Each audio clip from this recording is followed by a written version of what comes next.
Here's the top stories for February 6th. A family of 4 died after a landslide buried their home in Cagayan de Oro City, Misamis Oriental, as tropical storm Basyang battered Mindanao. The Office of Civil Defense reported on Friday, February 6th. The fatalities included 2 adults and 2 children whose newly constructed home at Zone 1 Sambulawan, Gabule compound in Barangay Agusan, was buried underneath mass and excavated soil in a landslide reported to the local police at 12:01 a.m. According to Cagayan de Oro City Disaster Risk Reduction and Management Office, Regional Director Antonio Sugarol. A report from the National Disaster Risk Reduction and Management Council showed that Basyang made landfall over Bayabas, Surigao del Sur at 11:50 p.m. on Friday, February 6th. So far, the storm has affected a total of 1,848 families, composed of 6,152 persons across 21 barangays in Caraga. House Secretary General Chaloy Garafil announced earlier today, February 6th, that her office formally transmitted the 2 impeachment complaints filed against Vice President Sara Duterte to the Office of House Speaker Faustino Bogie D. III. The first verified impeachment complaint against Duterte was filed by the members of the Makabayan Bloc, while the second complaint was filed by the representatives of progressive organizations and civil society groups. Upon transmission, the impeachment raps against the vice president will be just 2 steps away from initiation. For the initiation to become official, Speaker D must forward the complaints to the Committee on Rules.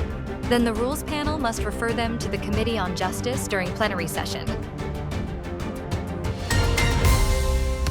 President Marcos said he was confident he would overcome the impeachment complaints filed against him, describing them as politically motivated and lacking valid grounds. In an interview, the president said he was not worried about the impeachment complaints. Marcos said that there were no real grounds for the impeachment and it was a political move. The president also welcomed the dismissal of the impeachment complaints by the House Justice Panel, saying the issue diverted attention from government work. U.S. President Donald Trump has reportedly offered President Marcos for the Philippines to join the Board of Peace. Philippine ambassador to the U.S., Jose Manuel Babs Romualdez, said Thursday, February 5th, that Trump, through the White House, sent Marcos a personal letter inviting him to join the organization. Trump's Board of Peace, which he launched late January, currently has at least 26 founding member states. It was initially aimed at contributing to peace efforts in the Middle East following the Israel-Gaza conflict, which spiraled into a regional tension. But he also raised the idea of doing pretty much whatever we want to do in the future. The board's founding members were required to provide $1 billion each for its funding. The militant Makabayan Bloc in the House of Representatives is calling on the Philippine government to reject any invitation to join Trump's so-called Board of Peace for Gaza. The U.S. and Russia agreed Thursday to reestablish high-level military talks for the first time in more than 4 years, signaling warmer relations since President Donald Trump returned to office and pushed to end the war in Ukraine.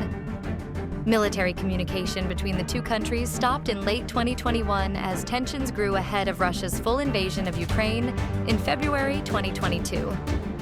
Trump campaigned on a promise to quickly end the war, though many of his peace proposals have favored Russia, including calls for Ukraine to give up territory. U.S. European Command said the renewed talks will allow regular military contact as both sides work toward a lasting peace. The agreement came from a meeting of senior U.S. and Russian military officials in the United Arab Emirates. Stay updated with the latest news. Visit our website at www.mb.com.ph or follow us on social media. Thanks for tuning in to the Manila Bulletin Daily Rundown.